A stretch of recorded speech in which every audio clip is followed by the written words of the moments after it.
Alright, so streaming. However, I'm realizing you gotta get rid of YouTube chat for spoilers.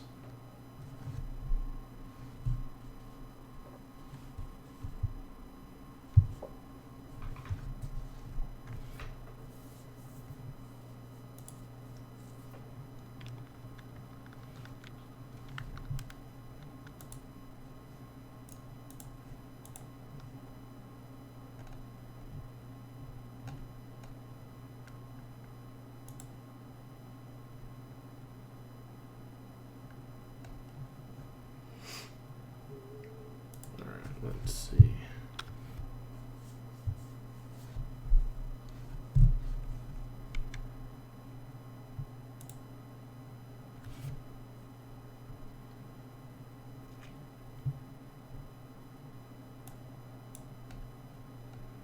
Alright, so YouTube chat's going away. Sorry, guys.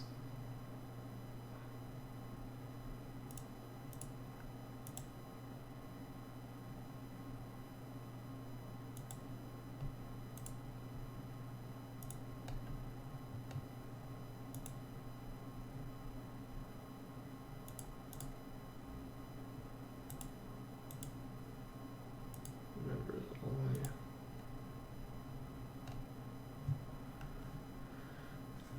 There we go.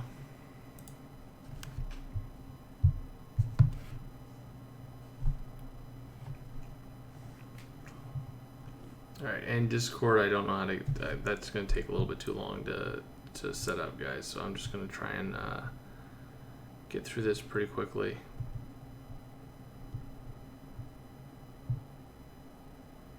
So.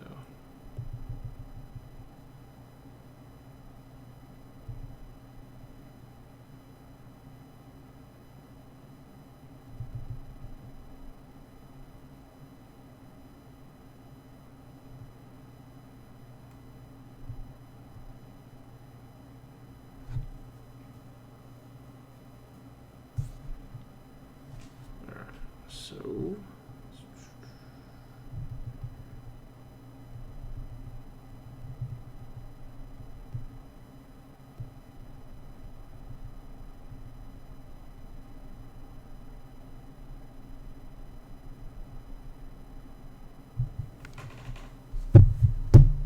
let's do this.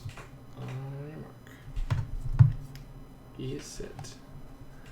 Go. Alright folks, Genius Idiot, we are back. Playing Criminal Case on Facebook. Let's head on to the next case. Now, no music because even though Criminal Case said that there was no copyright, we got a copyright. Ace, I can't believe I finally dealt with the decisive blow to dream life. Rosetta and lead scientists are in jail for developing a mind-altering serum to render people docile and compliant.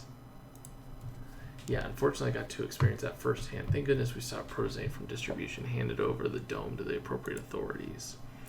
Sadly, our victory wasn't painless. Our dear friend Rupert and our unlikely ally Tony Marconi both lost their lives. And Jones had to deal with his girlfriend being driven to murder as a result of trauma. The chief had to put him on leave until he's fit to work again. Yeah, but Jones didn't resign from the force thanks to your unwavering support, Ace. I hope he'll be with us again, but now I'm more worried about Rosetta's parting words. What did she mean when she said we won the battle but not the war? And we never found out what Dream Life created the Protozane for. Well, that's why the chief wants us to look at Rosetta's past. We know she attended Grimsborough University as a young teen, and she founded Dream Life straight after graduation. Speaking of the university, Dean Donna Walker just called. She found a dead body at the university entrance.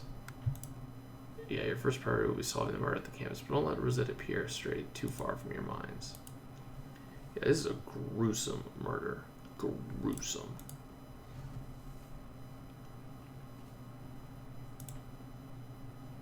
I'm not gonna lie, it's like one of the most gruesome that we've seen.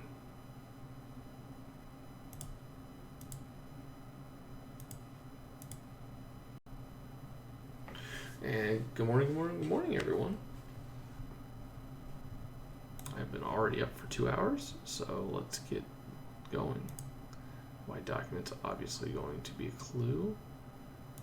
The half body is definitely going to be a clue. I feel it. Okay, so So I found pizza, this, globe, and radio. Boom! That is a star.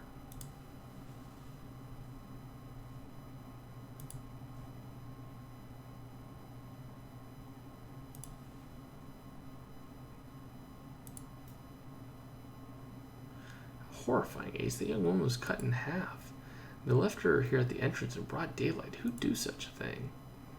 Oh, Secret Agent Ace, thank goodness you're here. This is a crisis. I don't know what to do. I had to deal with murders at the university before, as you recall, but nothing could have prepared me for this scene. You must be Dean Walker. Are you able to identify the victim? Yeah, that's Cindy McMahon. I can't imagine who would have done this to her. If you'll wait over by the steps, we'll be with you in a moment, Dean Walker. Secret Agent Ace has some questions for you. I've seen you bagged a clue already. That name on the essay is Cindy McMahon. The dean said that was the victim's name. Looks like Cindy got a good grade. I'll grab your dust in case we can see what her essay was about. And Ace, we were supposed to come to Grimsborough University for a look into Rosetta's past, but first we're going to find out who murdered Cindy McMahon. Yep, Donna Walker. I remember her. I thought she looked very,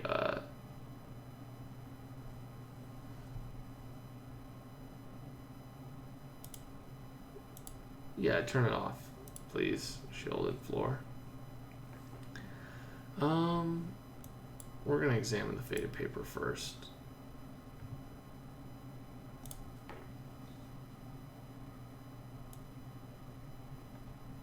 Because I think this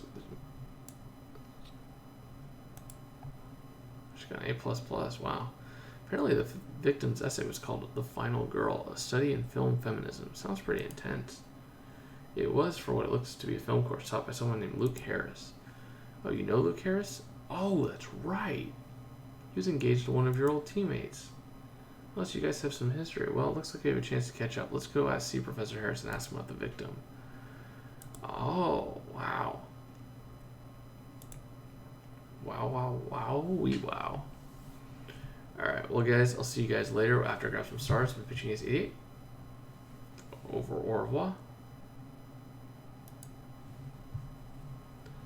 Let me see. Let's see if I can turn it off. Dashboard.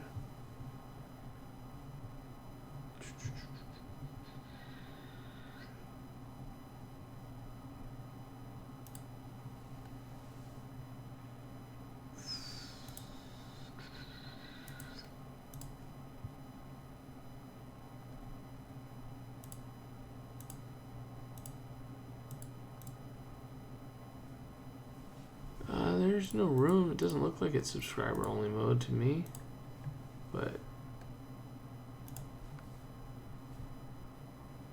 oh, here we go. Icons, followers, chat. Huh. How the heck do I turn it off?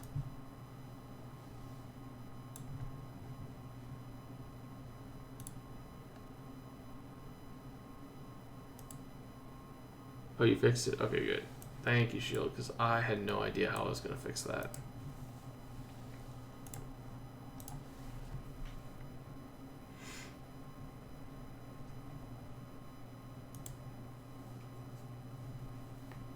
Yay. You guys can chat. I can see you guys.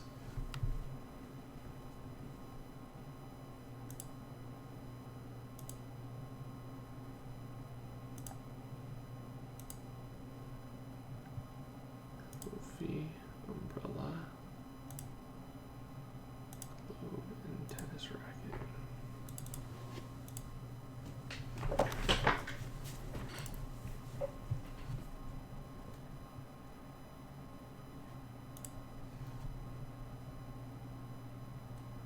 Victim got sawed in half. You can still see the blood marks there.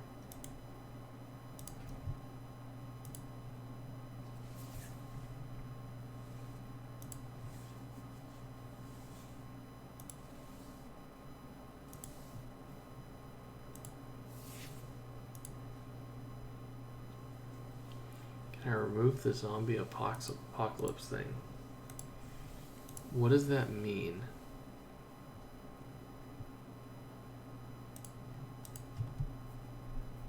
don't quite know what you mean by the zombie apocalypse thing.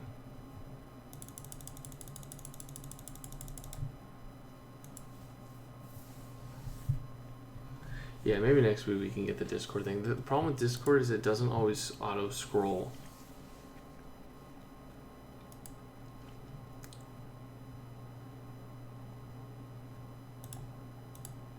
Yeah, I think it was, which is why I wasn't getting you guys to chat, unfortunately. Sorry about that.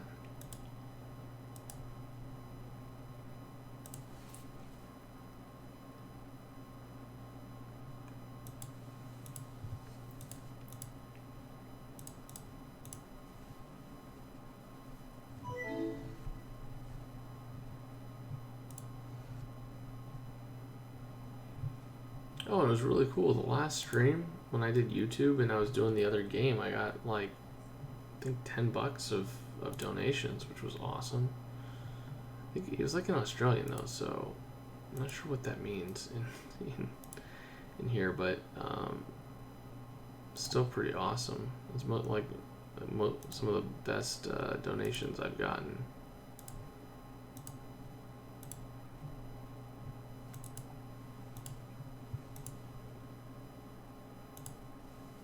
What's up, Ada?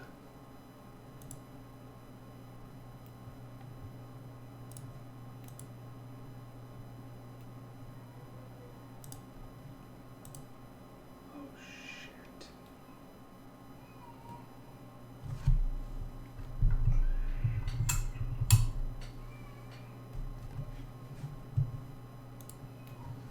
Shit. My kid's up and screaming. I need to be very quiet.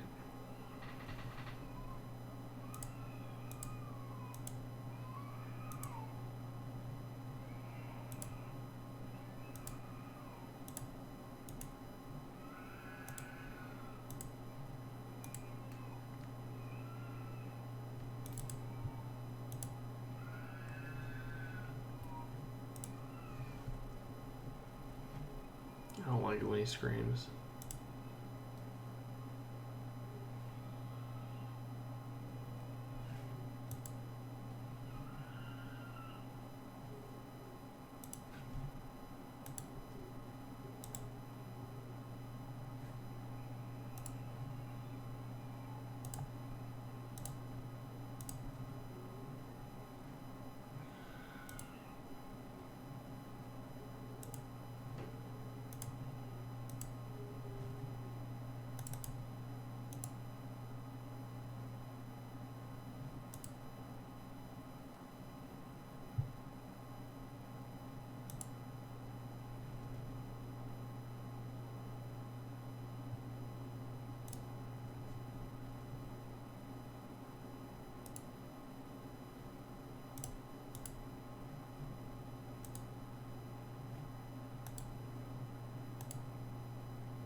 It was Junior. Junior is the littlest one. He usually doesn't do that.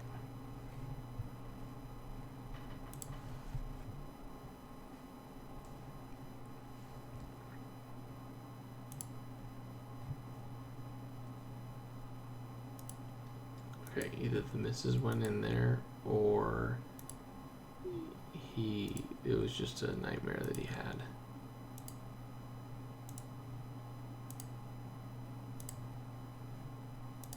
Either way, I need to be a little bit more, I need to be a little bit quieter.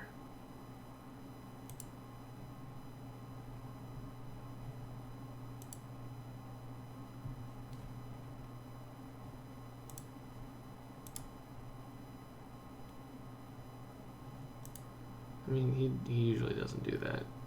He goes to bed very, very, very well, and he doesn't wake up. Shoot, today's gonna be a coffee day, man. I woke up at midnight to play, and I'm not gonna get any sleep because this case was released so late.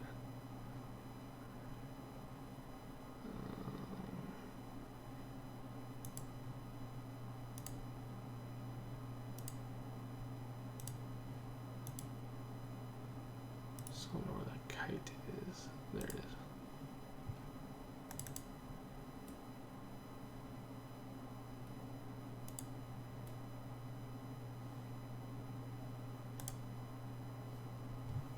Well, he stopped, so either the missus is in there or he fell back asleep.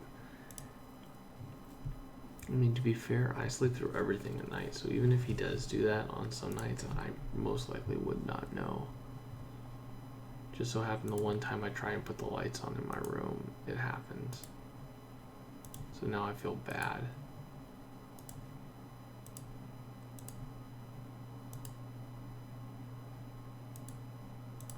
Okay, by the way, if Pretty Simple is watching this at all, your hitboxes have become horrendous. Their hitboxes are so bad these days.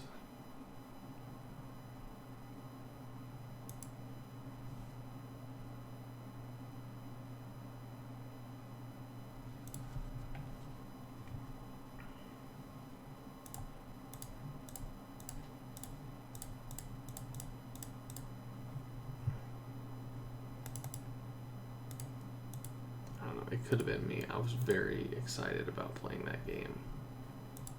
So it very well could have been me.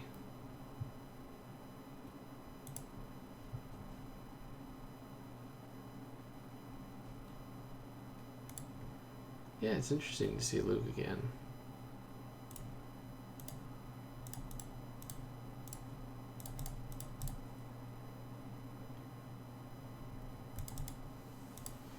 Yeah, Junior, he is adorable. But he's teething as well, so you never know if that's the case or anything.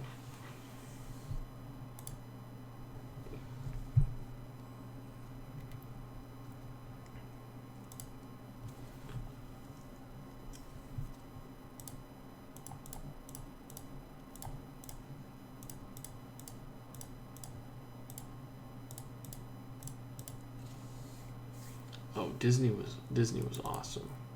Disney was really, really fun.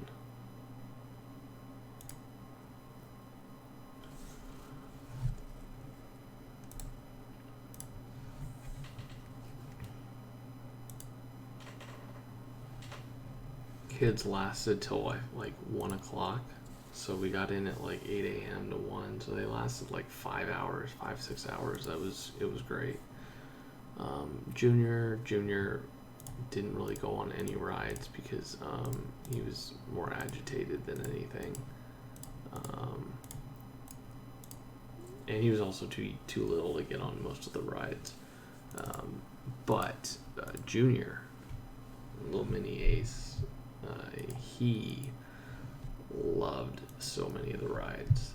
He liked, I think one of the rides he enjoyed was Mr. Casey's train or whatever. I can't remember what it's actually called, but it's like a little train ride.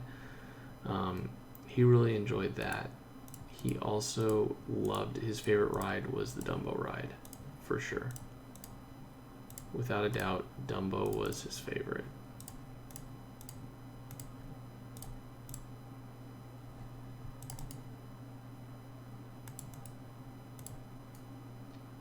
Oh, brothers, is going through the slowness again.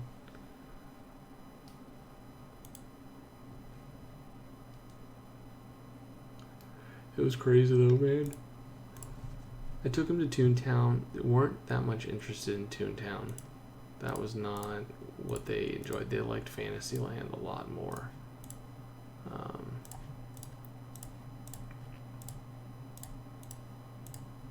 So they were definitely more into like the kids stuff.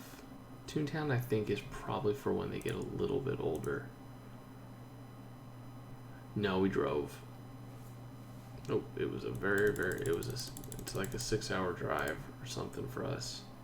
Maybe a little bit longer because we stopped.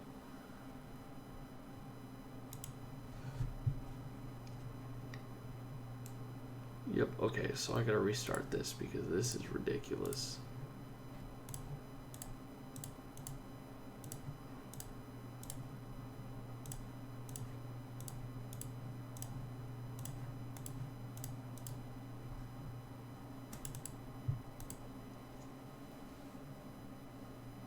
I mean, I'm doing well, but it's just slow as heck.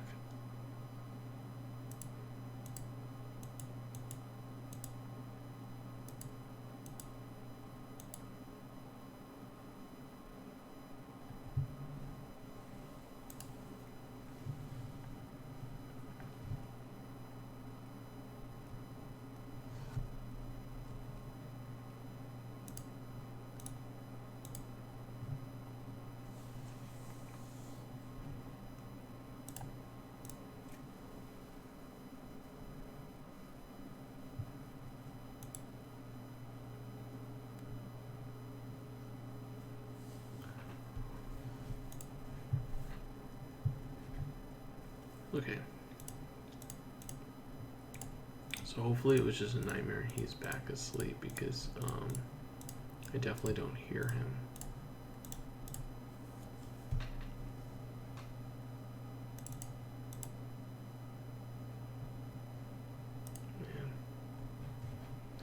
Man, I remember the days when I would take the monitor in with me in here, and then I'd have to go just watch him while I was recording.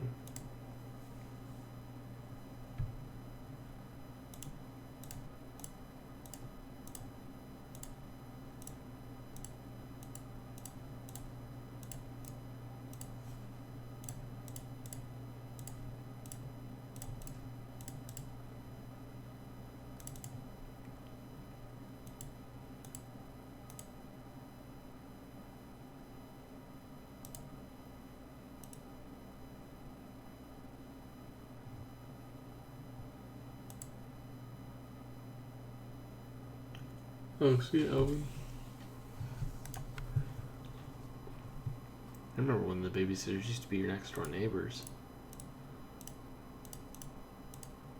Not anymore these days, it seems.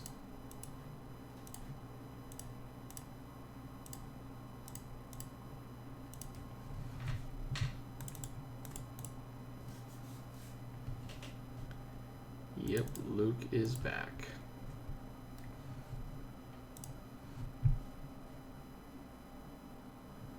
No, I was a babysitter back in the day. Before they all thought it was inappropriate for a guy to be a babysitter. Fortunately, the creepers have, ruined that for everyone. But I always enjoyed watching kids. I enjoyed spending time with them. They're a lot of times way more interesting than adults. But I had a couple neighbors that would always want me to come over and just watch the boys and stuff when I was like a teenager. Probably a little bit younger than a teenager.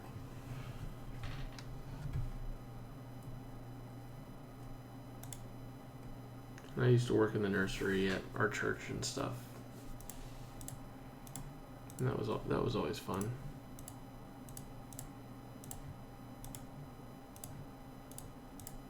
I think even at church they always had a policy that there couldn't be one person watching them. There always had to be another person watching them. So yeah, I feel like university just in general is going to have a lot of recurring characters.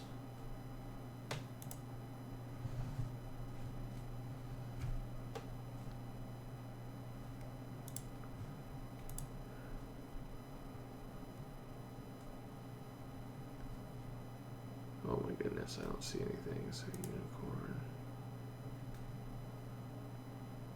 Oh my goodness, bicycle.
So stupid, the hitboxes on these have gotten so bad since they changed over to this new one. Like the new layout, I think that new layout is why it's so bad. Just unfortunate.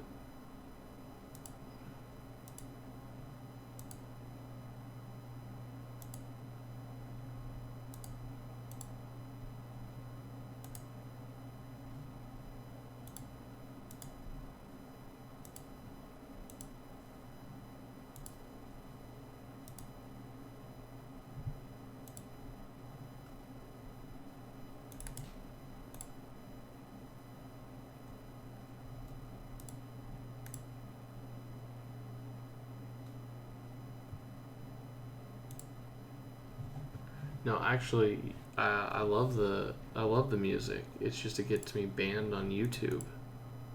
This is stupid. I listened to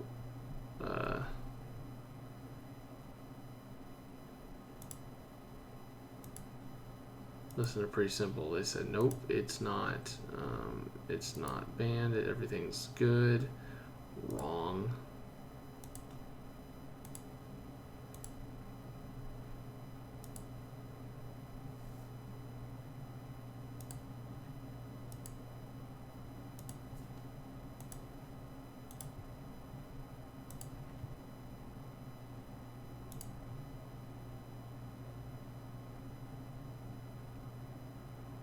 Sports bottle, there it is.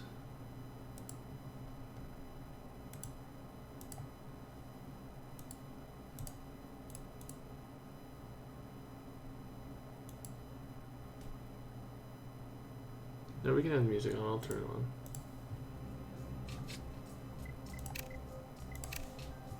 I just can't do it when I'm actually recording, I have to turn it off.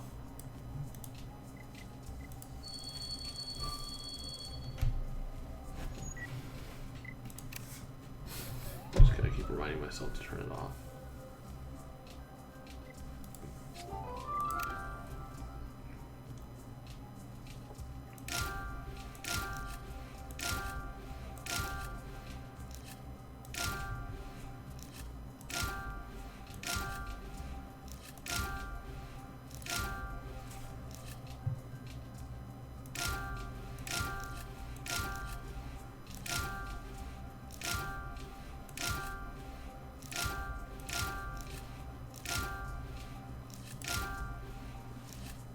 I do not know where the seashell is at all.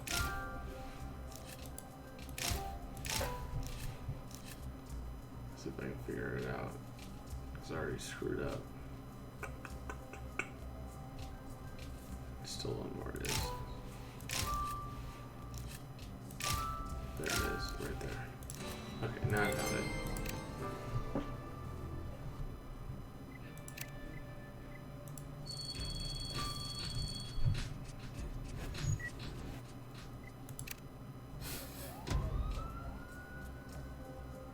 Yeah, I'm not gonna lie. I think Pretty Simple is not doing their due diligence.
Let me see something.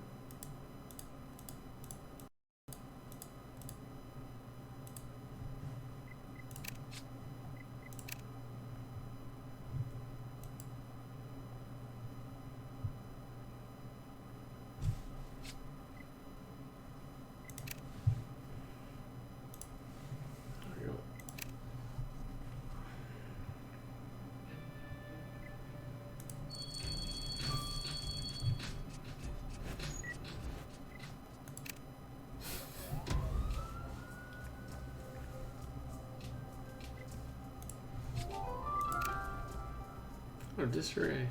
Cool. Have you been on a lot? I feel like this is your first couple times on the stream. Appreciate you coming by.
Yeah, pretty simple. Needs to up their game very soon, or else they're going to end up losing a large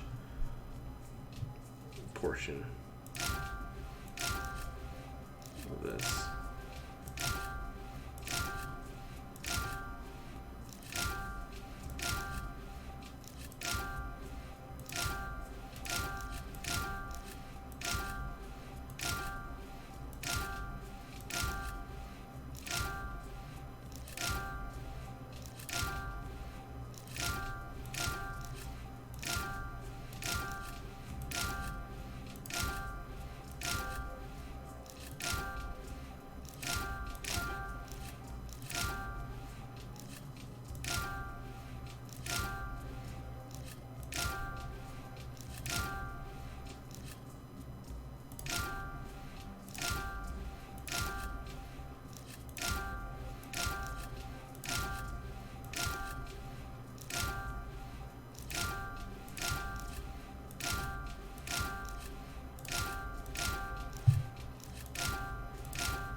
Oh, oops. I forgot to change the name. I'll change the name now. Oops.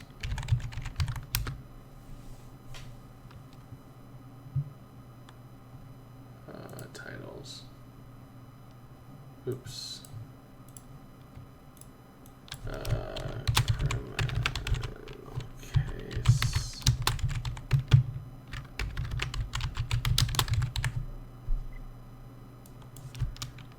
Case number,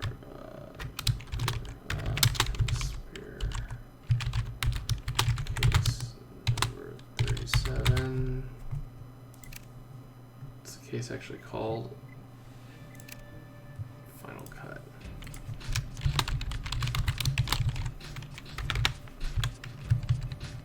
Thanks for doing that. Thanks for reminding me. Okay.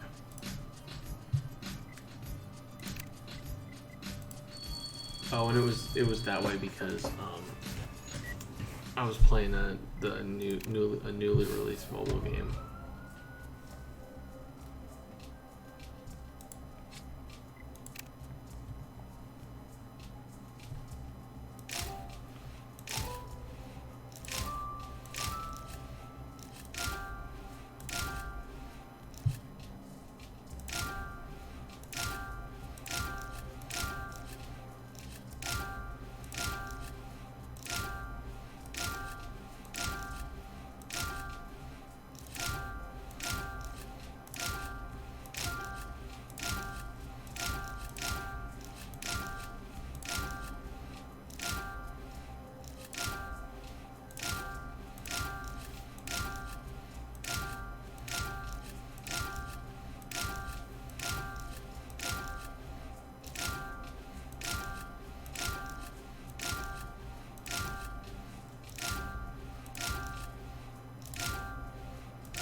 let's do this.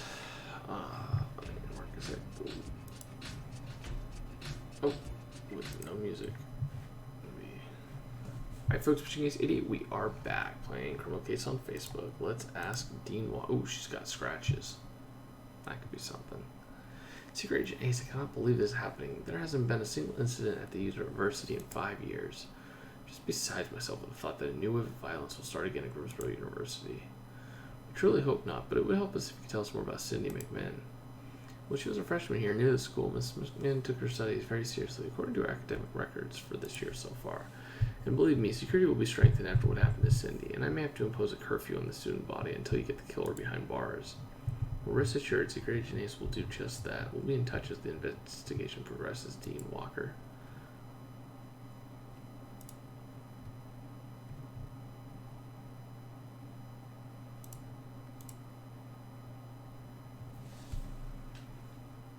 Hey, Secret Agent Ace, long time no see.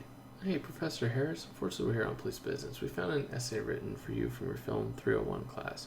You give a very high grade to Cindy McMahon. Well, she deserved it. Cindy's most recent paper on the concept of the final girl in slasher films was pure genius. My film 301 class is in the slasher horror movie section of the course. Gruesome slangs and pretty girls. Happened to Cindy. She was murdered earlier. She was cut in half. Wait, for real? You know, Cindy was acting in the student film, a horror movie. She and the other students involved were shooting out on the island in the University Lake. Wait, the victim was in a student... And then we'll fix it.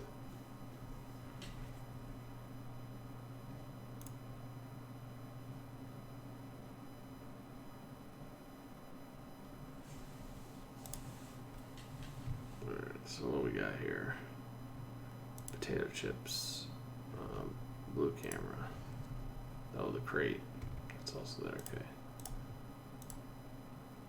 Sandcastle and donut. Alright, gotcha.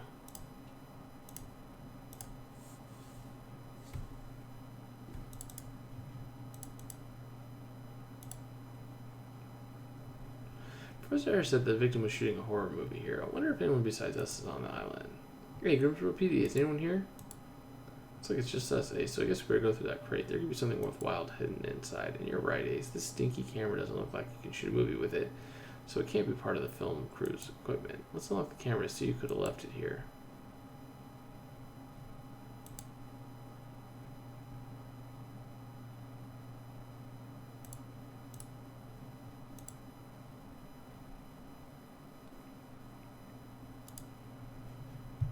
Yay.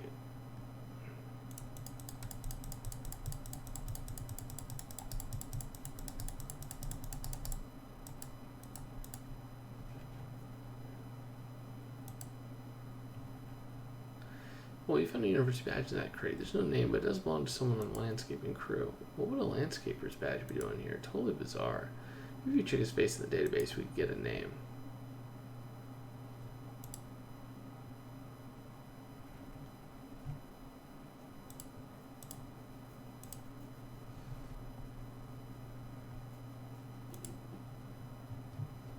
Of course, Codex. Of course.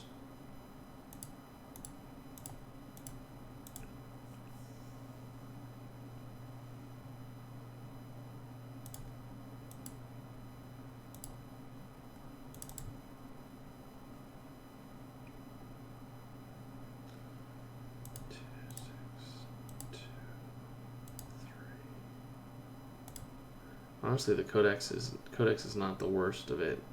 Now that they've switched over.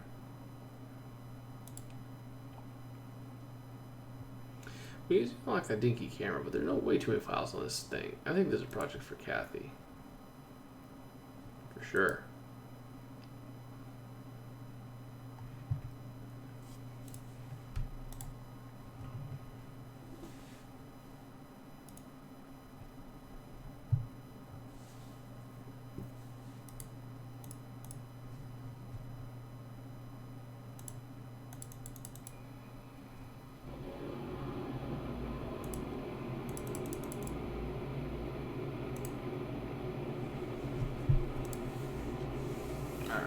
So the owner of this badge is one Gunnar Burns. He's the chief of the landscaping crew at Grimsborough University. We better go talk to Gunnar Burns and ask why this badge was on the set of the victim's latest film.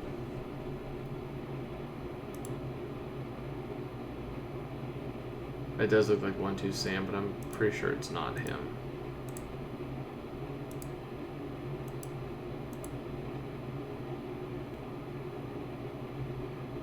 Gunnar Burns, you must be aware that a young student was murdered on campus. Cindy McMinn. A student got murdered? Well, that's a shame, but it's nothing to do with me.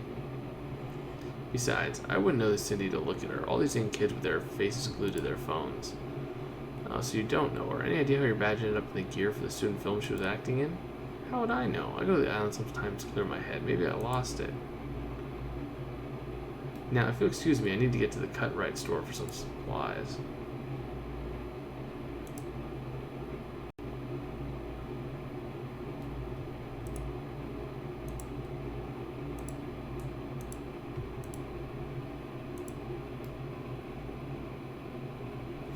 Hey Ace, this murder is right out of the 1970s horror movie. Cutting someone in half with a chainsaw is a classic horror film death. Really, Martine? I had no idea you were such a fan of the genre. Well, I watched them for, research. What can you tell us about the victim? Well, the laceration of the victim's torso was complete, going through the epidermis rectus. Thank you, Martine. You can spare us the details. Did you find anything else?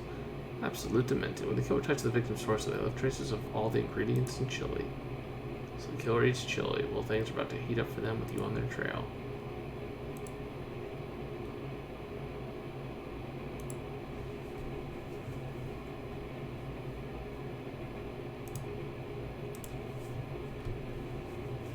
Ace, this investigation reminds me of when I went to Grimsborough University. Remember when I helped your investigation anonymously as the artist? I definitely do. Those horrible murders back then. I'm sorry that this investigation is bringing back such bad memories, but we must press on. What was on the camera? Well, look at all the files on that dinky camera, and... Ace, I'm warning you, what you're about to see is gruesome. What's this? Some sick joke? Why are you wearing that mask? Uh-oh. Can you talk? What the heck's wrong with you? Wait, what are you doing? Who are you? What? No.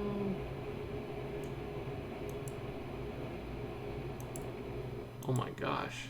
We just saw the murder with our own eyes. I'm afraid so, although it's unclear whether it was recorded by the killer on purpose or by accident. And with the mask and the contact lenses they wore to completely hide their face, I unfortunately can't tell you who they are. However, the camera brought other answers. The type of camera is specifically used to go underwater, in addition to the murder, so there's a lot of underwater footage on the camera. The killer goes scuba diving a lot based on the footage.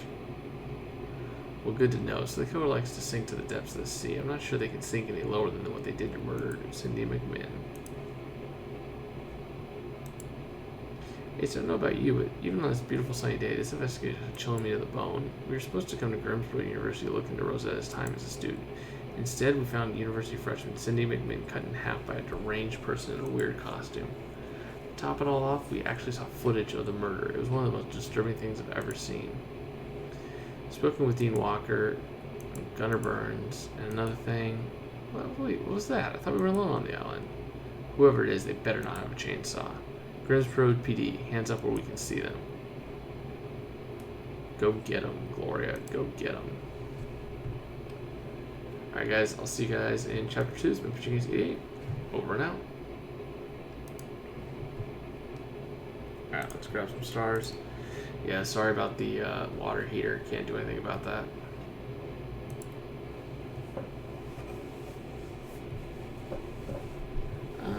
I don't know if that's the first time. I think in Grimsborough it's the first time we've seen the murder on camera. I mean, the first season with Grimsborough, we saw the murder happen right in front of our eyes when Madison Springer blew up. I mean, that was like in our face.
Nah, it's not the first time we witnessed her. Again, remember, we saw Madison Springer got her head blown off in season 1.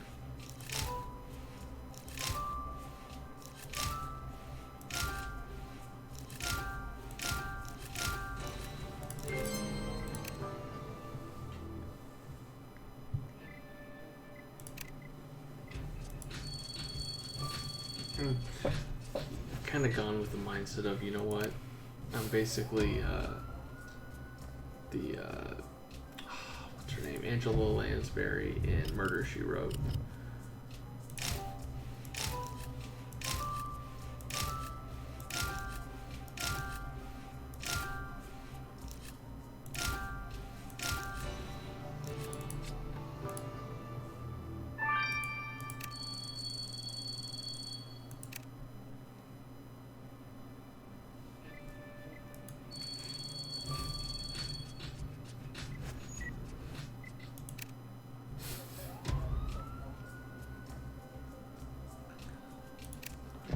Oops, nope, don't want to go full screen.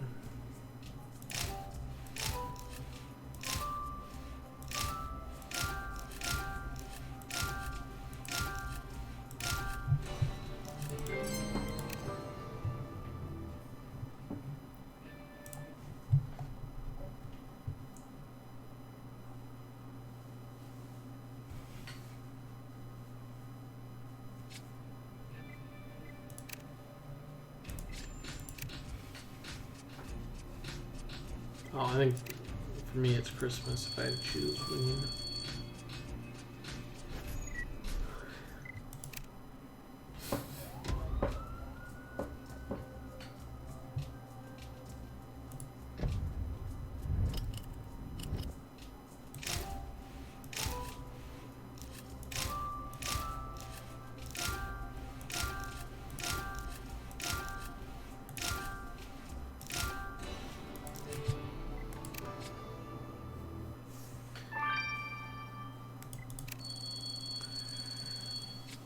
The thing with Thanksgiving nowadays for me, which is why it's not as important, is I don't always see all of my family on Thanksgiving. Christmas is always a time when I can see all of my family, and that's the best time for me.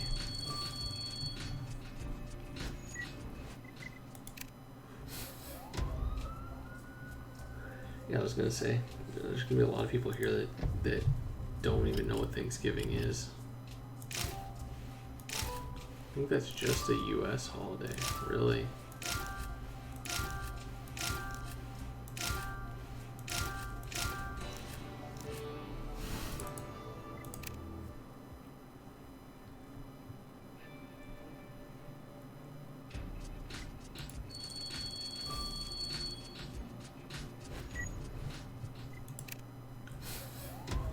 So defect.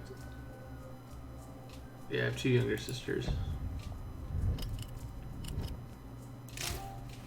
I actually have a video with one of them.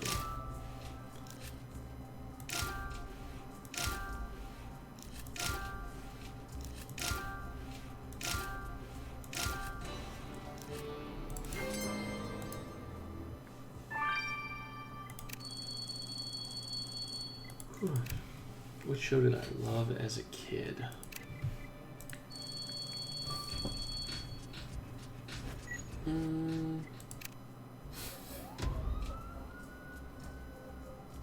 I can't remember. I enjoyed. Oh my gosh, this is so old.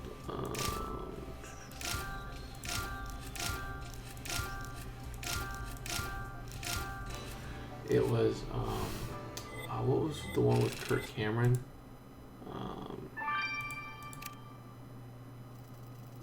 I enjoyed that one for sure.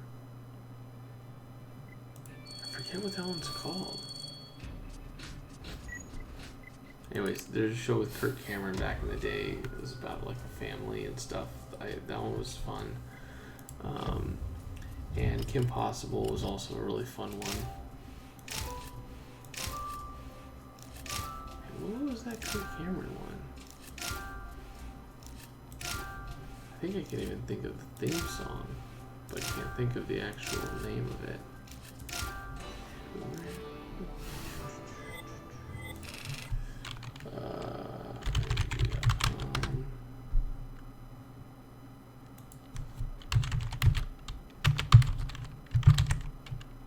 Growing Pains. Yes, there it is.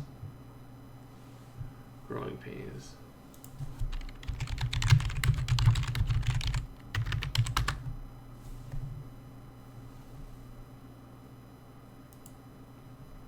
Yes.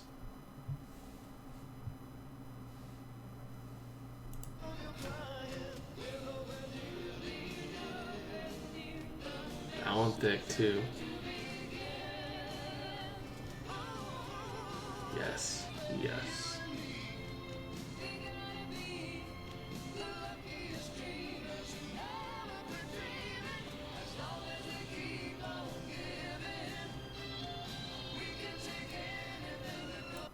Ah.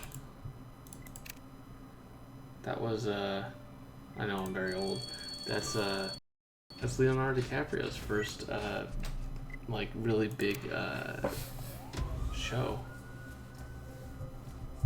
Leonardo DiCaprio played don't he ended up being like his brother, but I don't know if he was actually like blood related, but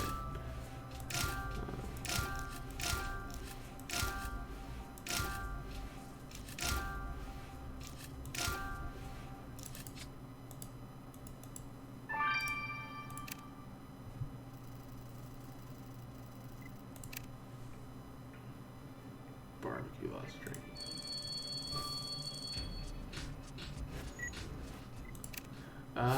Yeah, it was like Boy Meets World, or Boy Meets World was another good one too. They were basically shows on Disney Channel back in the day. Even Stevens was kind of fun. Looking back, though, it was a little goofy. Growing Pains was a little bit more relevant. Oh, Fresh Prince of Bel-Air was another good one.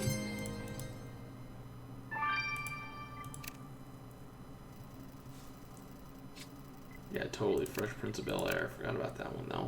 I love that one. That one had really good messages, too. I know, 16,000 points is ridiculous, but whatever.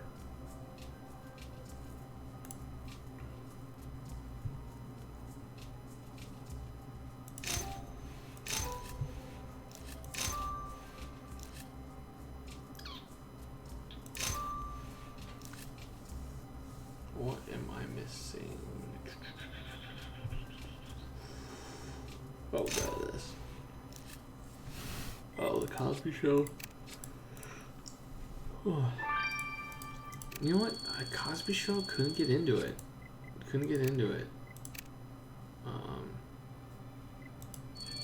But Fresh Prince of Bel-Air was great. That was phenomenal.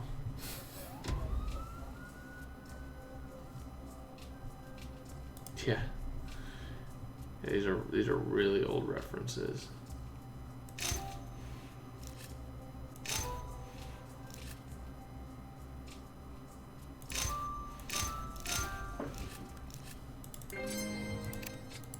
I will say though, in terms of like what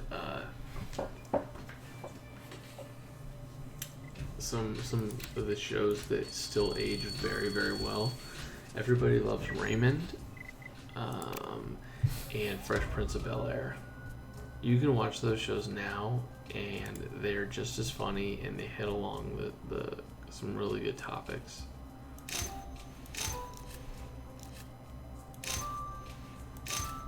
Like I'll see them get played or whatever, and I'll be like, oh, I wonder if this still ages well. Yeah, it really does age still well.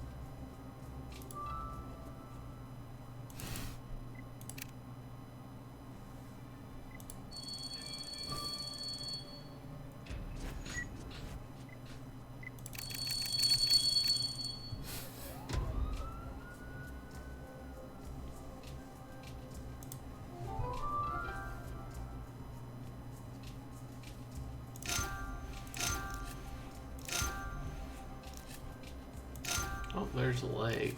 That's interesting.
We are almost ready to go.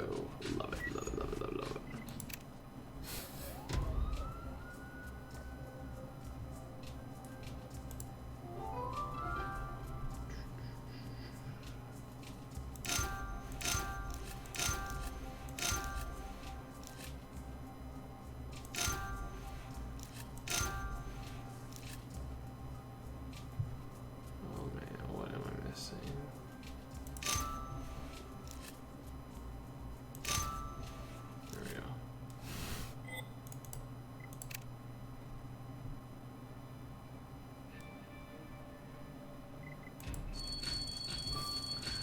Well, kids are doing well. Obviously, Junior woke up during the stream, so that's not a good sign because it's 2:15, 2:30 in the morning when he woke up. But he seems to have gone back to sleep now, so that's a good thing. Aside from that, they're doing really well.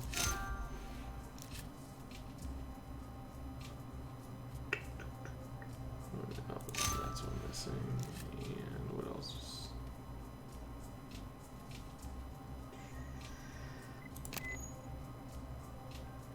Belt. Okay.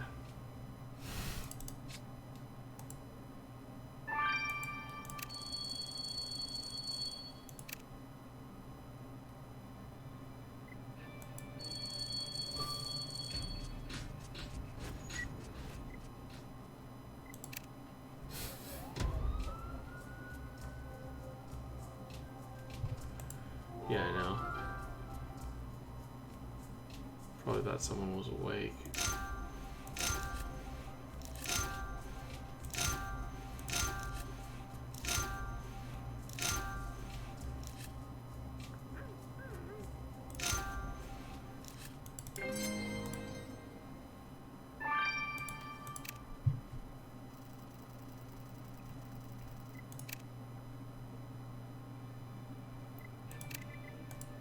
I'd like to see them back in this district. Honestly, I can't even really remember who was a big player in the university. Oh, I'm not recording. I can turn on the music. I just can't do it when I'm recording.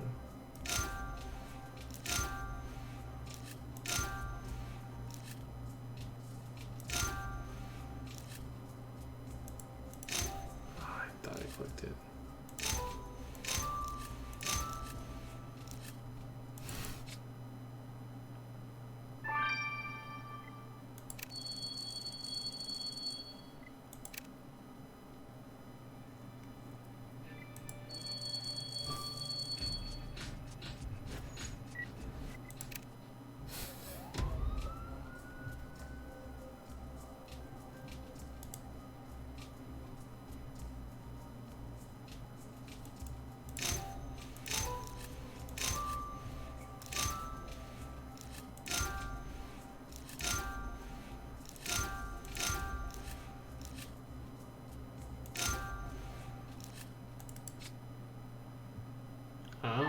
Oh, that's right, Chad Baker, her boyfriend.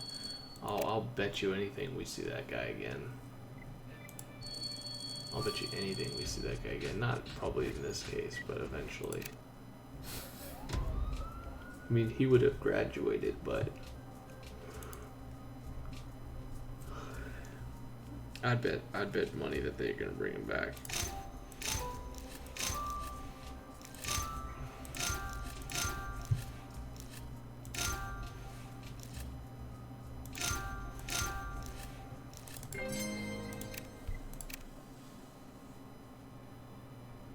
So let's do this. Turn off the music. Alright folks, Pitching Ace Idiot, we are back. Let's head on and unlock Chapter 2, where something was going on. We don't need a refresher.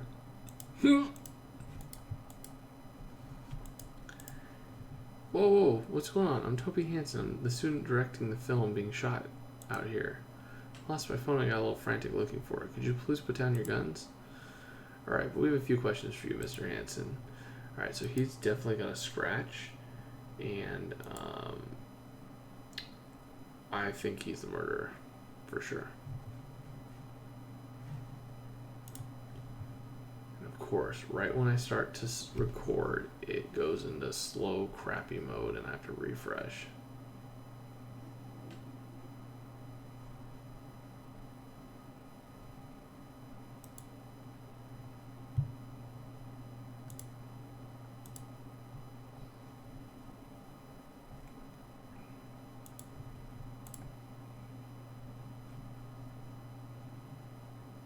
So, Mr. Hanks, you say that you're the director of the student slasher film. Yeah, it's called Butcher Lake. Well, it was. And without Cindy, who knows if the movie will ever get finished. So you're aware that Cindy was murdered. Yeah, it's so messed up. Cindy was our star. She was our final girl. She was playing the only character who ends the film alive. Do you know how hard it is to find a girl who is that pretty and who likes slasher horror? She was 1 in a million. You think searching the makeup trailer will help you find who killed her? Be my guest. Don't mind if we do. Come on, Ace, let's go check out that trailer.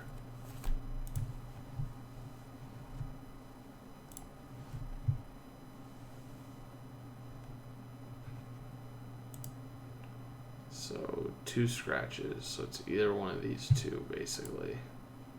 I mean, obviously there's going to be another suspect that we're going to find out in this chapter.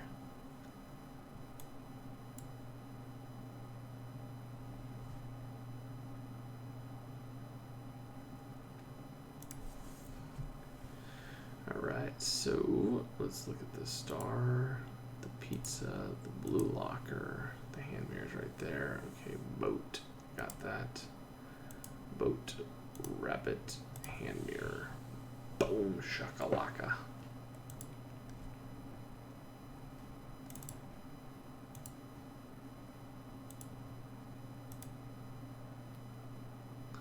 Holy moly, that locker has killer written on it. The film crew must keep costumes and props in there. We need to unlock it. There's something written on the hand mirror addressed to the victim. It says, Cindy, I'll cut you down to size.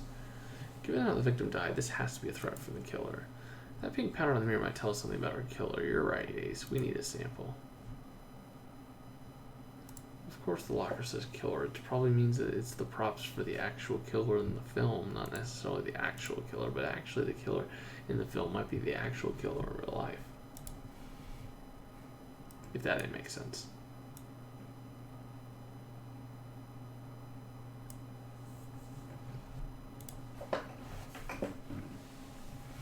We got to sample that pink powder from the mirror. Excellent. We better just get it to a mirror. Oh, there he is. There he is.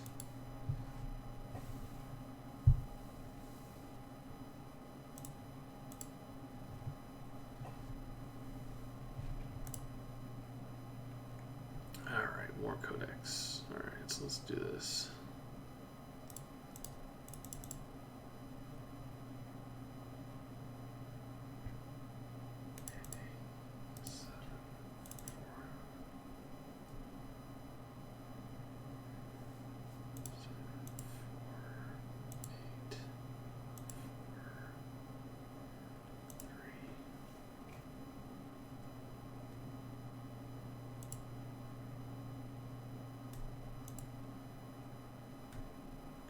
Ace's costume the killer was wearing in the footage of the murder. The locker's full of them.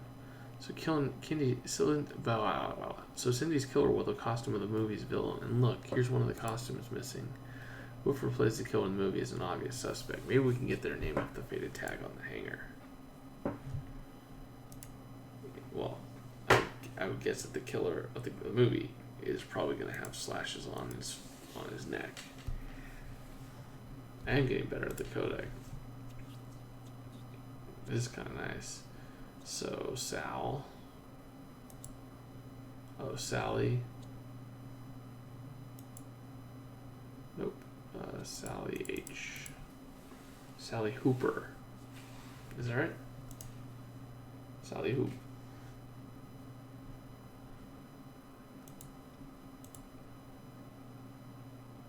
So the name of the person who plays the killer in this movie is Sally Hoop. She's the one who usually wears the gruesome costume. So the first name is Sally. Let me check the university student listings. Well, there's no Sally Hoop, but there's a Sally Hooper. If Sally Hooper wears that costume, we definitely need to talk to her. She'd probably get pissed off. She had to be the killer. She wanted to be the actual main chick. She got scratches. Hey, Sally Hooper, you were playing the killer in that student horror film Butcher Lake, right? Yeah, we're supposed to shoot the scene where the slasher, to me, walks underwater at the lake today. I had my diving gear ready, but I guess that's not going to happen now. Well, Cindy's dead. She was killed by someone wearing the costume of the movie's villain, and one is gone from your locker. Wait, what are you implying? That I cut Cindy in half just because I play a killer in a film? It's just a movie. It's all pretend. Even the blood is just corn syrup and red food coloring. As far as the costume, it's just up and disappeared yesterday, including the mask. I have no idea where it could be. We've already got our eyes peeled from Miss Hooper, and once Secret Agent Ace finds it, we'll have the killer dead to rights.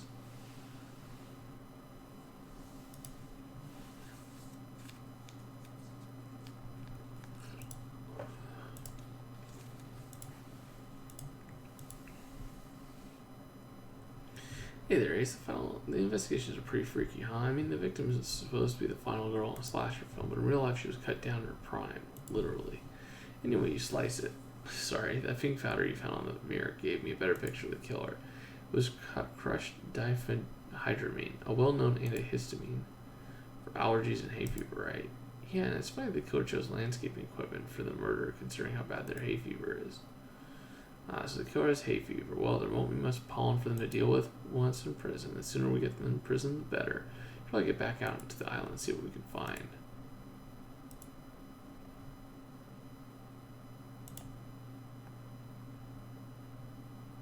Wait, so the suspect has hay fever, so it's probably not you. It's probably you. Student film director. I'm gonna guess it's a student film director. Just a hunch. Just because I can't imagine it would be the dean already. I mean, it's kind of quick.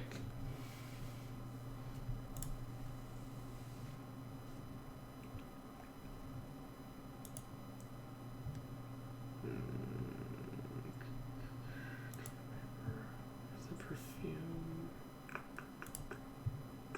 There's the perfume. Sock. Backpack. And then boot. Where's the boot? There it is.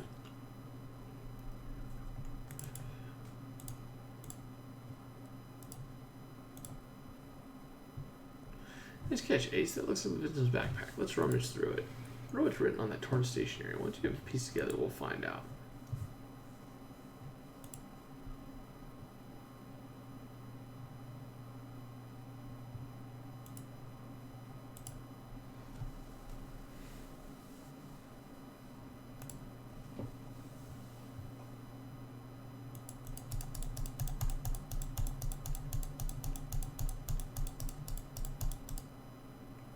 Oh, interesting. What the heck is that silver cube you found in the victim's backpack, Ace? It looks super weird. Good call. Let's get this odd cube back to Gabriel. He might know what it is.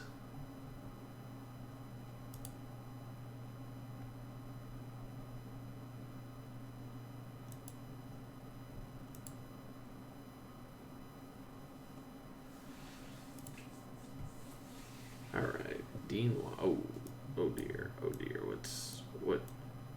What are we learning about you now? Uh-oh.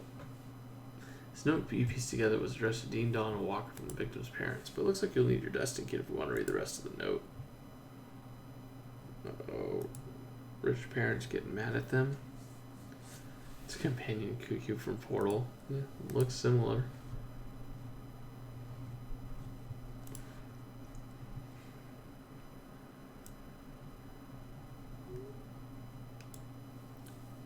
Yep.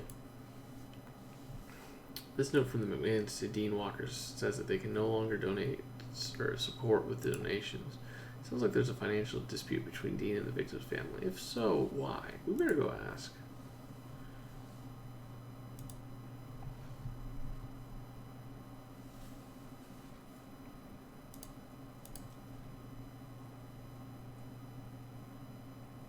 Dean Walker found a note from the McMahon families to you stating that Grimsborough University would no longer receive any donations from them. What was that about? Cindy's parents had made a few generous donations to the university, but then they accused me of paying for my scuba diving lessons with that money. Donations were for grants and scholarships, something people like Cindy don't ever have to worry about. There's a lot of pent-up anger you have there, Dean Walker. Yeah, I was frustrated, but obviously not enough to cut her in half. Well, plus, why would you kill her? It's not her fault that her parents aren't paying you money.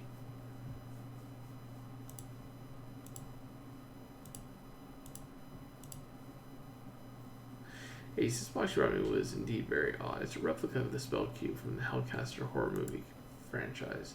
In the movies, the spell cube is used to cast spells on other people with gruesome but sometimes hilarious consequences. In spellcasting, exactly what the victim was doing with this cube. She was trying to cast a love spell, which involves putting dolls of the intended lovers inside the cubes. When I managed to open it, there were two dolls inside, a light-skinned female doll with a C on her shirt and a tiny dark-skinned male doll with an L on his shirt. Cindy and Luke Harris. Better go talk to Professor Harris about this love spell. Yep. That's not shocking. Yep. She's in love with her teacher. Were you aware that Cindy McMahon had used a spell cube from the Hellcaster series to cast a love spell on you? Oh no, I knew she liked me, but I didn't know she was that unhinged. Unhinged sounds like Miss McMahon just had a crush. Crush more like an obsession. Cindy hit on me a lot. She read up on my hobbies and asked me to teach her how to scuba dive. She brought me special teas that were supposed to help with my hay fever, but I told her I only used the pink stuff from the pharmacy. It got to the point where I ate the garlic death chili from the cafeteria before my office hours just in case she dropped by and tried anything funny. She could just not take no for an answer, Secret Agent Ace, but I will not date a student. It's against my principles. Well, I sure hope murder is against your principles, too. Nah, I'm pretty sure they are.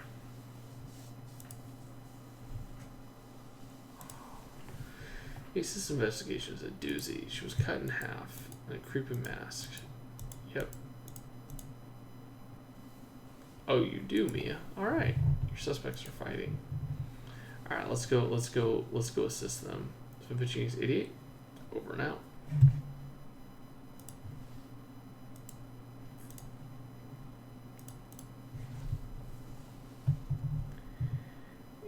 And yeah, I'm actually very impressed by Luke. Luke is doing good.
Alright, man. Enjoy your lunch. I'll probably be back finishing off chapter 3 in about 15 minutes. Hey, Shiny, what project are you working on?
stove, whatever. There's the camping stove, crack. Of course the hitbox is so bad.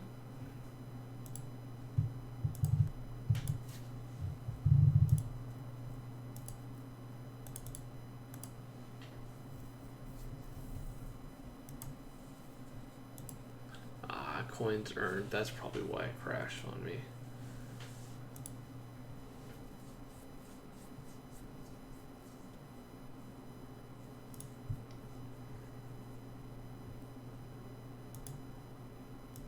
Shiny, that sounds awesome.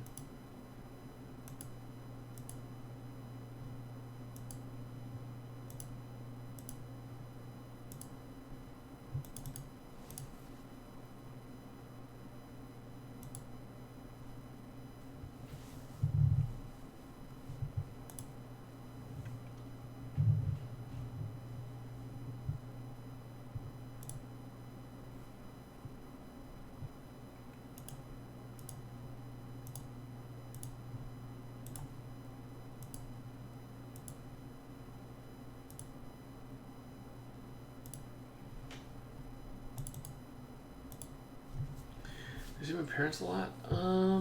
I see them once every 2 months, I think, generally. Once every 2 months. But what's really cool is there's this app called Marco Polo. I don't know if anyone knows about that app, but it's essentially Marco Polo is an app that allows you to send video messages back and forth. So for people that, so even though I don't see them face to face, I send a Marco Polo of the kids and just to say hi to them at least once a week. So that's pretty cool. But yeah, if you have family that's not really close, Marco Polo is awesome. It's basically like FaceTime, but instead they're little they're messages. So you can view them and respond to them at your own time. So you're not in real time talking with them. Which, as busy as I am, I'll usually just watch it like right when I get into work, or I'll watch it when I get home or something if they say something to the boys. So yeah, so it's super cool.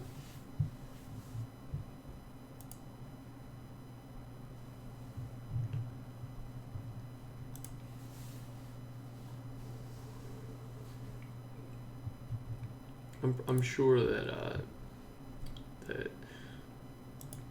there are other apps that do something similar to it. It's just I like the idea that I don't have to coordinate a time at which to talk with my parents. I can just record a video message, send it, and then go back and forth. Oh yeah, they love the kids. They think the kids are awesome. Cool.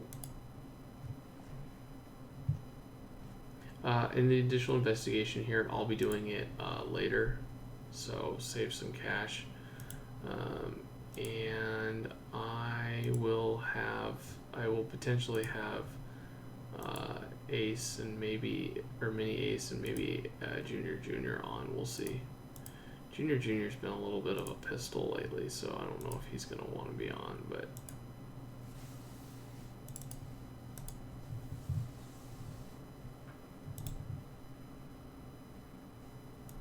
Two cars at the age of 19? Are they jalopies?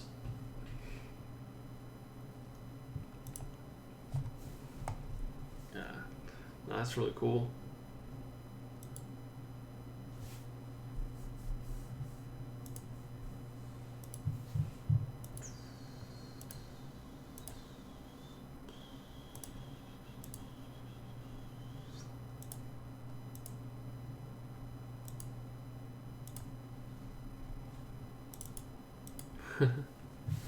Yeah, I only had one car. When did I get my own car? Because my parents bought me like a really old car to drive around. The first time I bought a car, I think, was when I was like 23, 22, 23. But I also live in the US. Florida, you don't really need a car where you guys live. You guys get around doing other things. When you're international, you don't always use cars as much as they do in the US.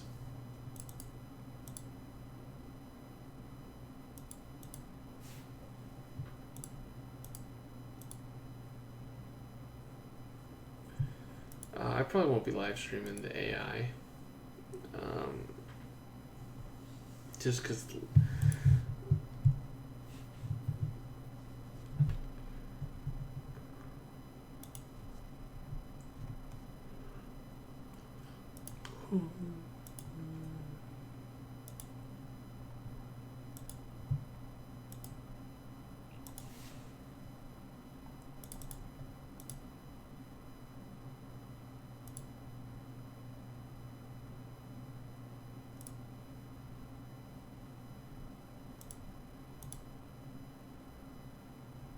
Yeah, that's what I figured. Yeah, some of the European countries, it just doesn't make any sense to drive a car. It's like if you live in New York. If you live in New York City, there's no reason to drive a car because you can just get around using a whole bunch of other ways, and parking is such a pain.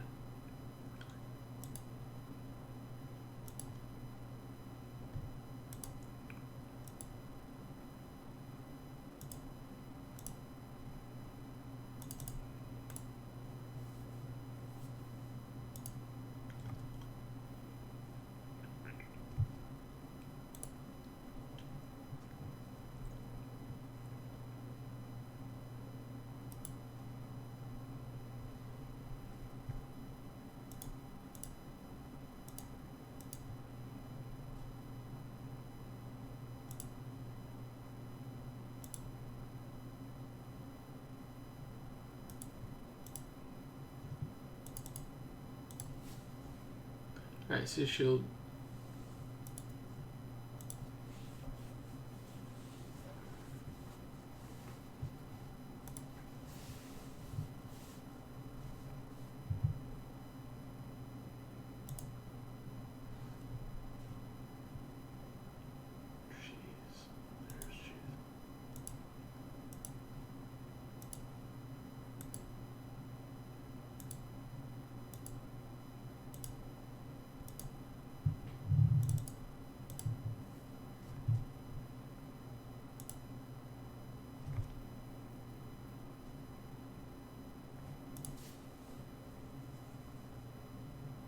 Nice. How was lunch?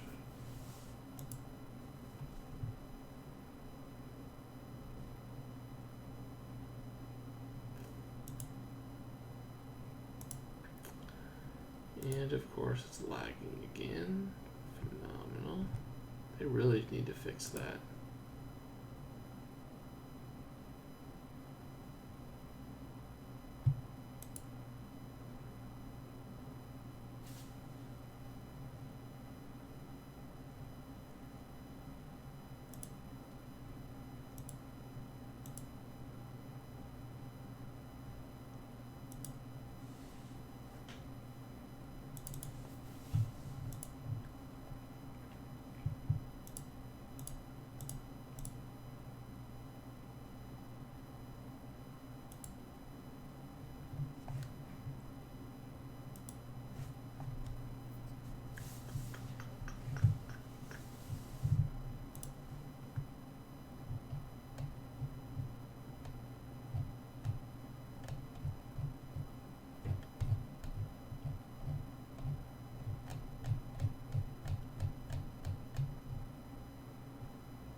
Ford EcoSport. Oh, that's probably really nice for gas mileage and stuff.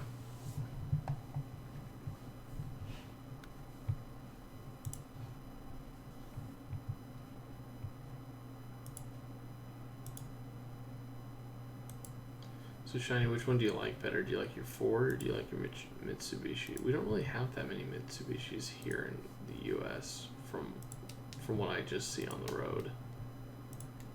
So I don't even know if they're like a good car or anything like that.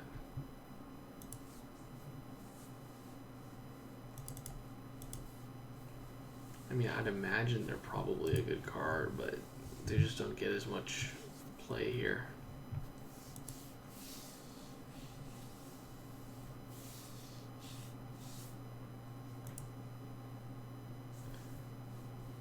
Yeah, I'm pretty sure I'm pretty sure I know which one you're talking about. We don't see them that much around here.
Yeah.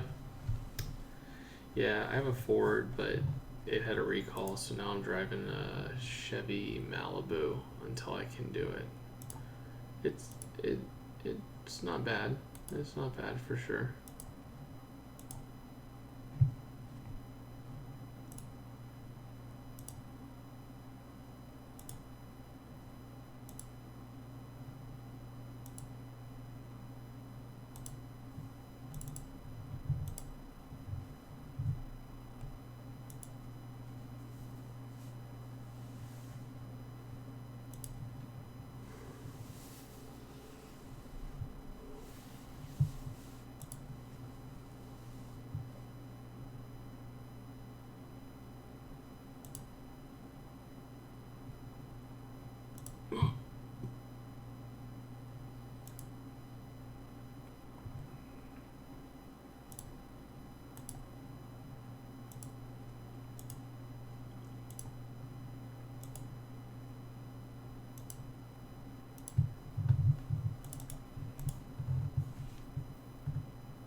Alright guys, let's get ready to rumble.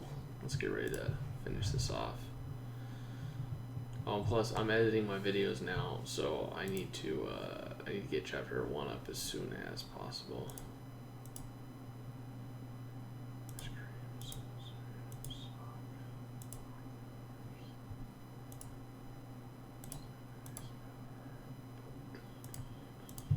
There we go. Let's do it. Let's do it. Let's do it. Alright. Alright folks, Petunia's Idiot, we are back. Let's head on to chapter number 3. We get the last little bit of the clues, and apparently 2 of our people are fighting. Let's head over there. You stupid kids, your stupid movie. I've had to spend my whole weekend patching up the Kappa screen after your nonsense last week. Look, man, I'm sorry. We didn't even know we caused any damage. You drove a truck over the main lawn. You almost knocked over a 200-year-old tree. And you didn't even know? Hey, Mr. Burns, put down those hedge clippers. Oh, come on. Let me scare this little twerp a little bit longer. He needs to learn a lesson. Hey, Gunner Burns, Secret Agent Ace is arresting you for attempted criminal assault.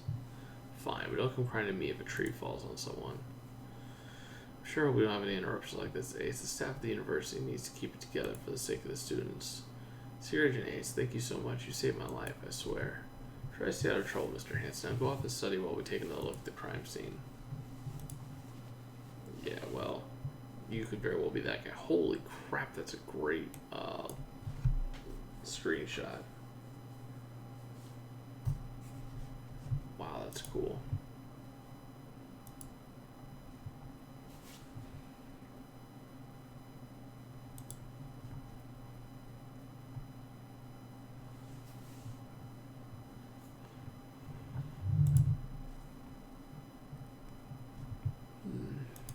That's obviously one. That's suspicious.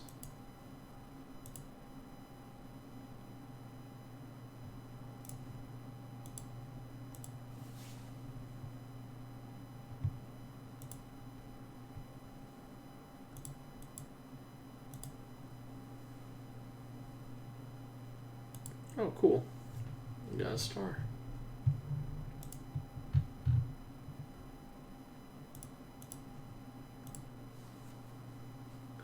One thing is clear from that defaced photo you found. Someone definitely had a major problem with Cindy McMahon. Look, they drew double horns. The red goo you used to draw that photo seems a little too sticky to be blood, but it could be. We need a sample. If you look at the garden toolbox, we might have a clue. We need to unlock it. And Butcher Lake is the student horror film Cindy was in. That's Cindy McMahon's copy of the script. There's more written, but we'll need your dusting kit to read it. We're going to catch this killer Ace before the end credits roll. Yes.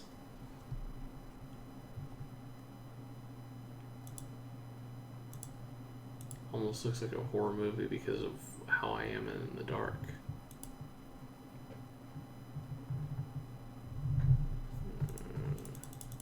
Come on.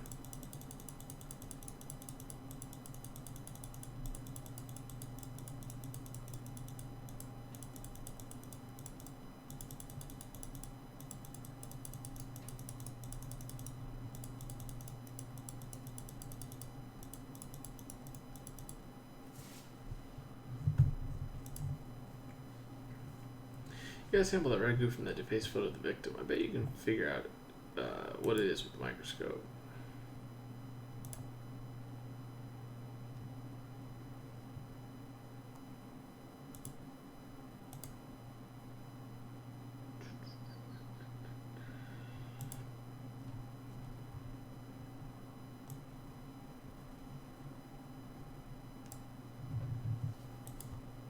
Okay, it's interesting. According to the script notes, it looks like Cindy wanted Toby to rewrite her character entirely. And would you look at Toby's reply? He wrote no more changes. So the victim was stressing Toby Hansen out with her insistence that her character be changed. But did you stress him out enough that he could commit murder? We need to grill him about this.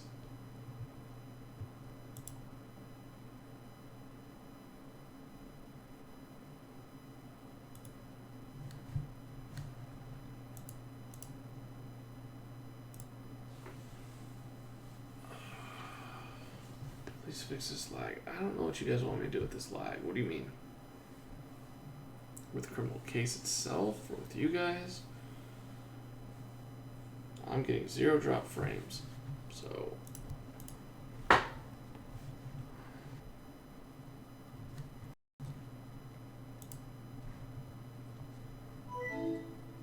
thanks for the follow.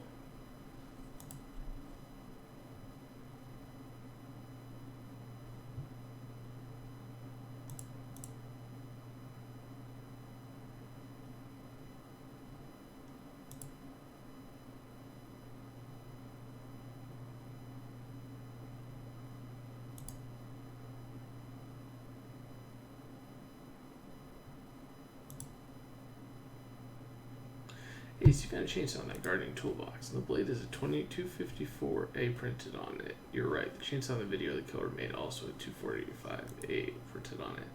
But this saw is so clean. Do you think it could be a murder weapon? We better send it to Rita to be sure.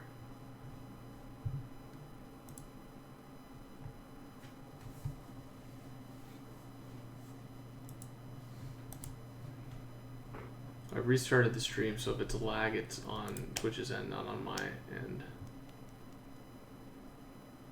Sure looks like blood.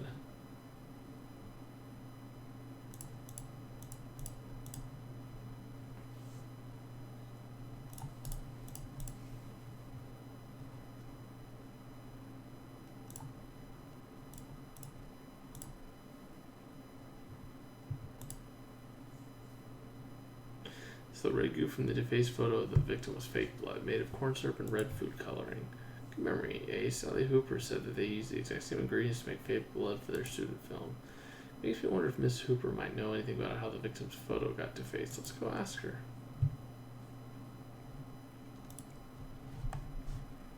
Oh, we're not shocked that there's some animosity between the two of those.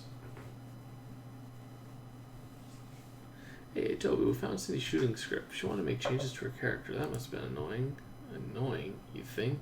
Cindy was a massive pain all the time. The worst was while we were shooting. She changed the lines, she ignored my direction, and just do whatever she felt like. Working with her was shredding my nerves to pieces, but I had to keep her. No one else would have played the final girl. I was going to take a scuba diving weekend to get my head together. But of course, my hay fever started acting up. Besides, I can't waste any more time. If I don't finish this film, I won't graduate. And my parents told me that they won't pay for another year of my film school. I have to get to my diploma or get a job. Oh wow, what a terrifying prospect. I can see why you're so desperate to finish this film. Just hope your desperation didn't lead to Cindy McMahon's killer. Or to her murder.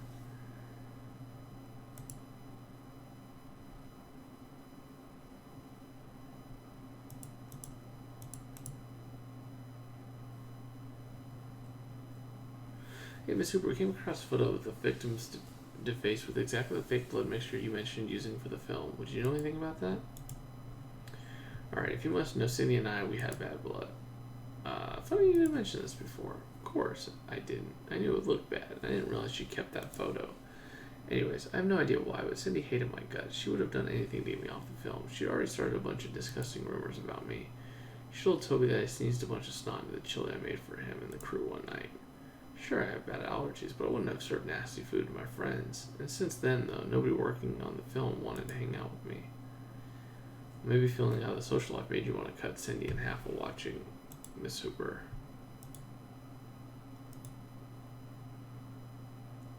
Really, is it going to be a guy or a girl?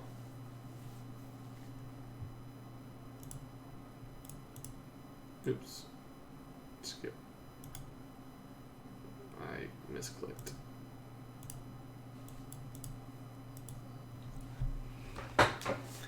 Ace, you definitely found the murder weapon. The chainsaw is the very one that killed the victim. The chain surrounding the moving blade left a distinctive tearing pattern through the tissue of the victim's torso, but then human flesh and tree bark aren't the same thing.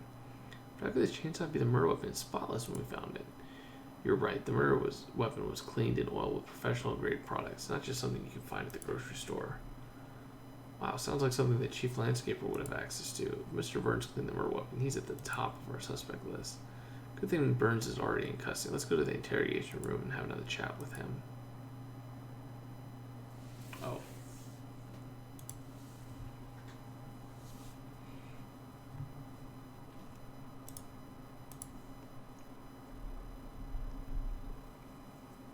Hey, Mr. Burns, we found the chainsaw you used to kill Cindy McMahon. It turned up in a toolbox used by your landscaping crew. Of course, when I saw the saw, it was a red-hot mess, so I cleaned it. Did you realize that you were cleaning the murder weapon in an active murder investigation? Well, what did I know? All that red crud just looked like my homemade chili.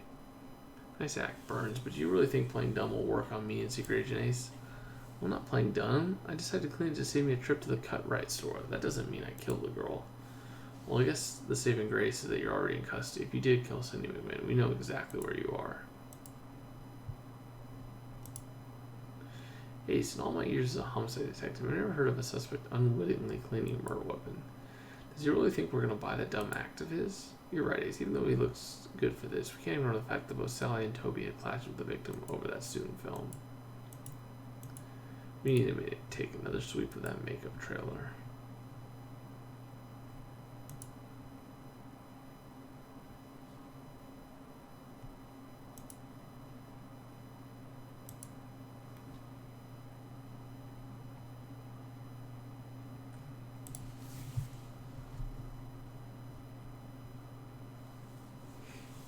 He's in custody because he tried to assault someone. Stork. Frog. Beach ball. Snail. Torn mask. Makeup boxes up there.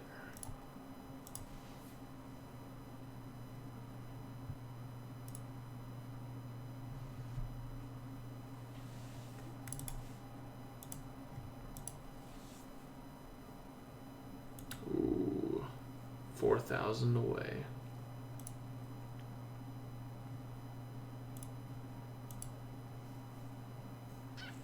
We'll spot it. Ace, that makeup box could hold a clue for us. Have a rummage through, and those bloody torn pieces of the rubber look like they could be the killer's mask. We'll know soon enough with you piecing them together. Closer than we've ever been to catching Cindy McMahon's killer. I just know it.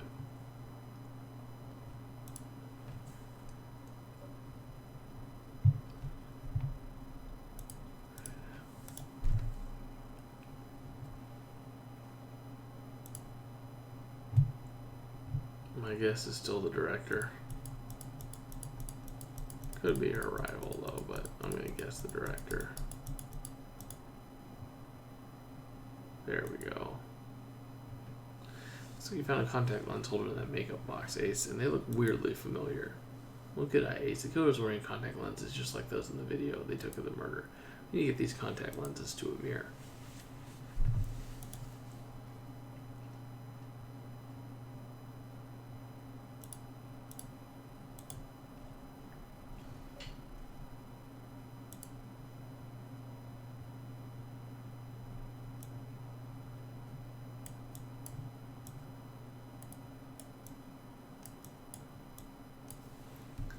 Pretty scary mask, I'm not gonna lie. You're right, Ace. The torn pieces of rubber on the killer's mask from the video. Amira will want to take a look at this stat.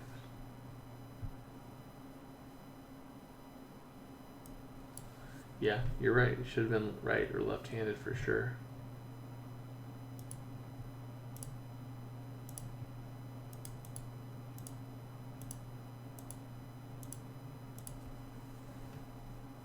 Ace, compared these contact lenses to the footage of the murder, and there's no doubt they match. So does that mean you were able to get something about the killer for us from those contact lenses? I do have something that should bring the killer into focus, so to speak.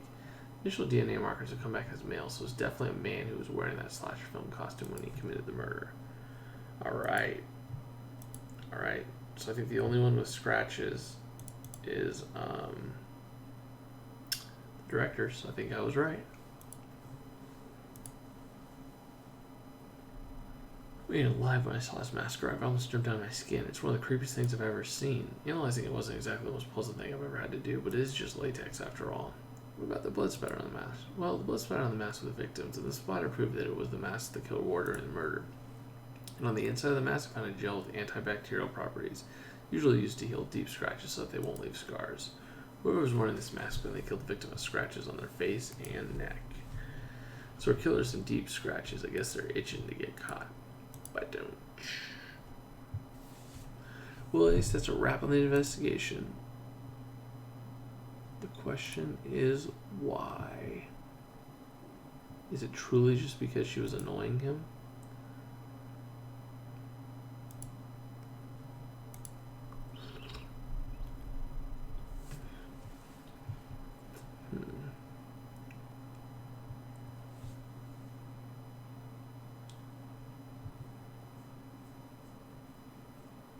Toby Hansen, you're under arrest for the murder of Cindy McMahon. Why would I kill a found girl in my own slasher film? Well, you did say you were fed up with her stalling the production. You even threatened her. Whatever, Cindy was popular, and that means that she got a few threats from idiots. Well, I guess you're an idiot then. You thought tearing up your mask would fool us, but Secret Agent Ace found it. Oh yeah, right, sure. And I'll remind you that Sally Hooper played the killer in the movie, not me. But it was your DNA we found in the contact lenses Cindy's killer wore. Time to stop lying, Toby. We have footage of the murder. You have the footage? I need it back. Fine, I did kill Cindy. Why? Just because she was a pain on the set? No, I could handle that, but she was going to transfer to another university. I would never have been able to reshoot the entire movie to replace her. Everything would have been ruined. Then it clicked. If Cindy was leaving, I might as well kill her. I would film the most realist death scene in all of horror cinema because it'd be real. Idiot. You mean you filmed her murder on purpose? Of Of course, I told her to meet me on campus. I said we had to talk. Then you know the rest. Yeah, we saw. It was horrific and brutal, and it was perfection. The most intense slasher death in the history of the genre. That's what everyone will say when they see it. No, Toby. No one outside the legal system will ever see that footage. No film festivals for you. You're under arrest. Such a dummy. From 5 years ago. This one tops them all. Why'd you film it, for heaven's sake? Alright, I'm going to guess 17 years.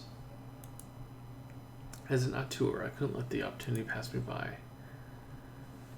If that university is swarming with other students as sick as you are, my daughter is definitely not enrolling there. Given the violent, bloody murder of the premeditated... Holy crap, Judge Powell. The court hereby sentences you to 50 years. Holy crap. Fine, I'll shoot a prison horror movie. You'll see my genius will not be ignored. Wow. Wow, Ace. I'm sure that the student/film directors behind bars think they cut the poor girl in half with the chainsaw over a senior project. Whatever academic pressures there may be, most students get through their university years without committing murder. Speaking of old enough for university, do you think that Rosetta Pierre entered Grimsborough University when she was 14? Still a lot of things we don't know about Rosetta. It's time to get back on her trail. Wow, 50 years. Holy crap. Maybe Pretty Simple listened to us and thought that all of her sentencing was light. I don't know. That's crazy. I agree with it. I mean, kill someone. Her like 7-year sentences for killing someone was kind of ridiculous, to be fair.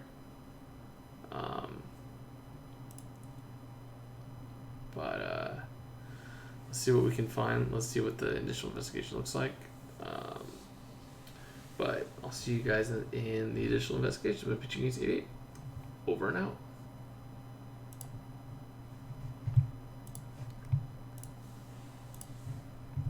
Hey guys, let's go and let's unlock this.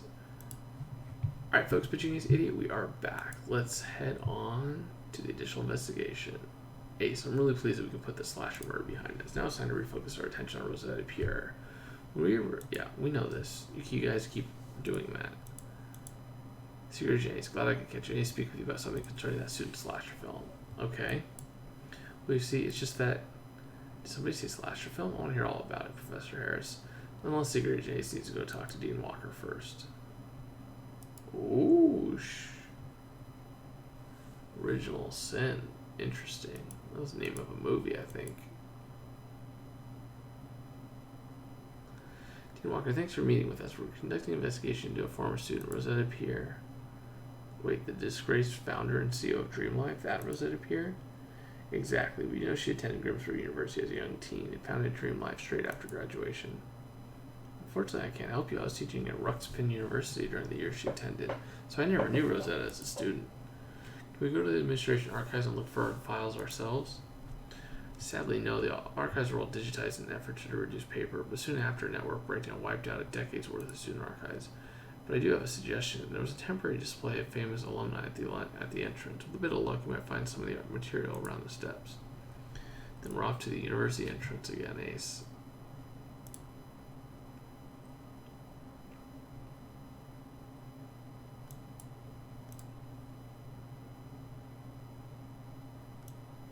Thanks for meeting with me, Secret Ace. I know that what I'm about to ask for isn't normally police business.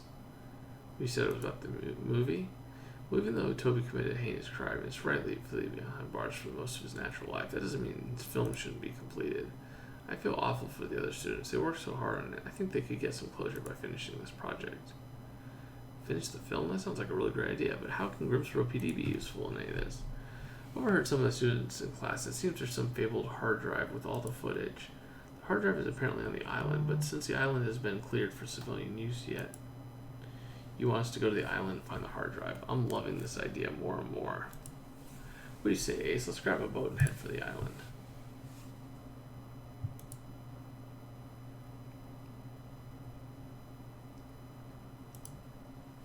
I mean, it's not really shocking that Martine likes these slasher films.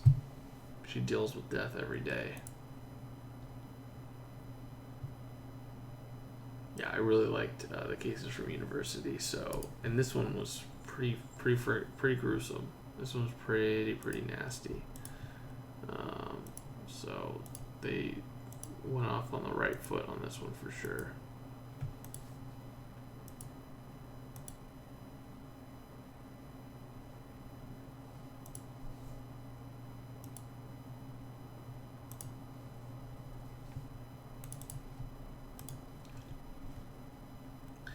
Wow, these students sure know how to party, but I don't see a hard drive anywhere. Do you think the hard drive with their film would be under those empty cans? I better search through those cans and find out. If I found them there, then that's definitely the case.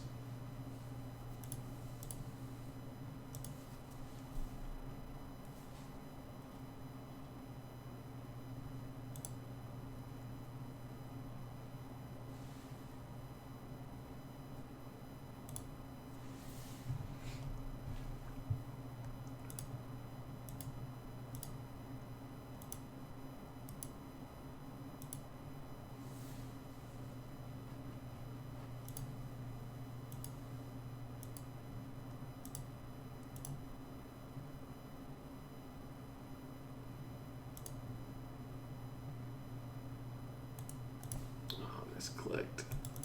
That was my fault that time. The torn poster could be part of the presentation of the famous alumni that the dean mentioned. I think I see Rosetta's face on one of the pieces, but we'll only know once we piece the poster back together, Ace. Yeah, maybe we'll find other colleagues of hers.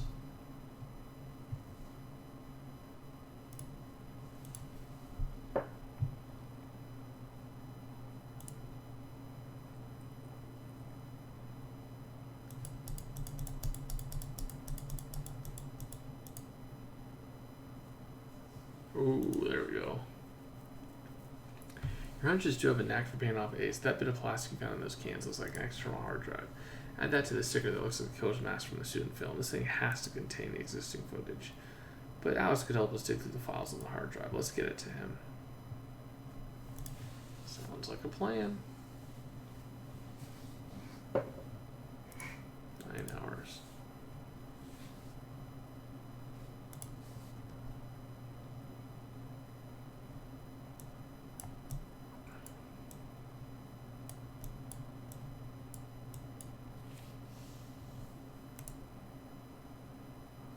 We need any information on Rosetta that we can get, and there's a lot of info about Rosetta on this poster. Way to go. It says here that Rosetta attended Bettman Elementary School and that she graduated from Buster's Brown High School at age 13. Her parents are said to be John and Jane Smith. And after she finished her entrance exam at Grimsborough University in 37 minutes and 58 seconds, she set some kind of record. I agree, Ace. We should ask Kathy to check this information on Rosetta. Perfect. Well, guys, I will see you guys later when I have analyzed all of this data. And I'll see you guys then. It's Pitching is 88. Au revoir.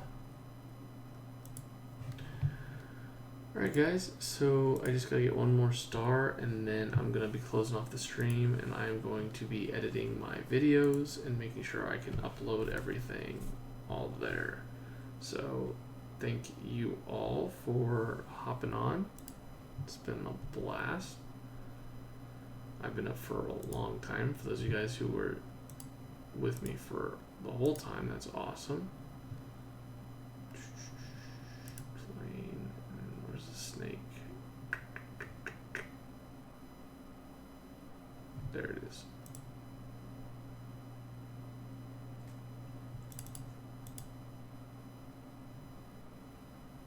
Perfect. See you guys later. I've got to edit, and editing's gonna kill the stream. So I'll see you guys later. It's been Pitching 88. Over and out.